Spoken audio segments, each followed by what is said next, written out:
Hello, my name is Sarah Emma Edmonds. I was born in 1841 in Canada. At the age of 19, I ran away to America to avoid an arranged marriage. I cut my hair and impersonated a man. I changed my name to Frank Thompson. I tried to join the Union Army, but was turned away because they thought I was a 16-year-old boy. At the time, they did not want to recruit children. However, a month later, they were desperate for men and allowed me to join.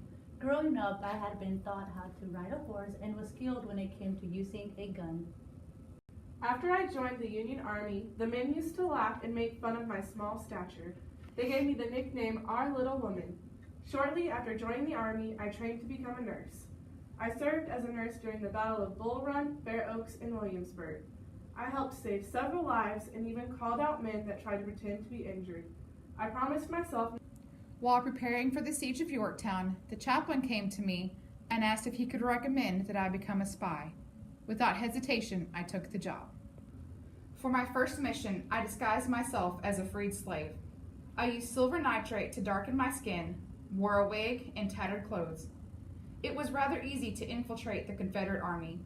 A young slave boy was always willing to give me a hand.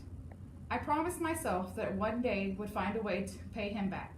While in the Confederate camp, I kept a list that consisted of their weapons, logs painted to look like cannons, and where they kept their weapons.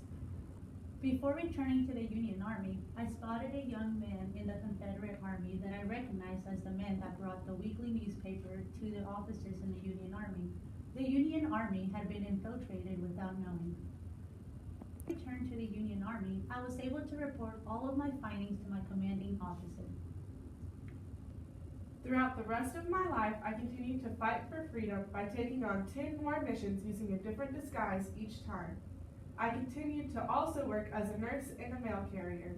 Wars including the Bull Run, Fair Oaks, and Fredericksburg continued, and therefore so did my adventures. Even though I became weakened by malaria and wounds, I refused to get medical attention in fear of getting caught and labeled as an imposter. It got so bad that I had no choice to slip out of camp dressed as a woman to get checked out by a doctor.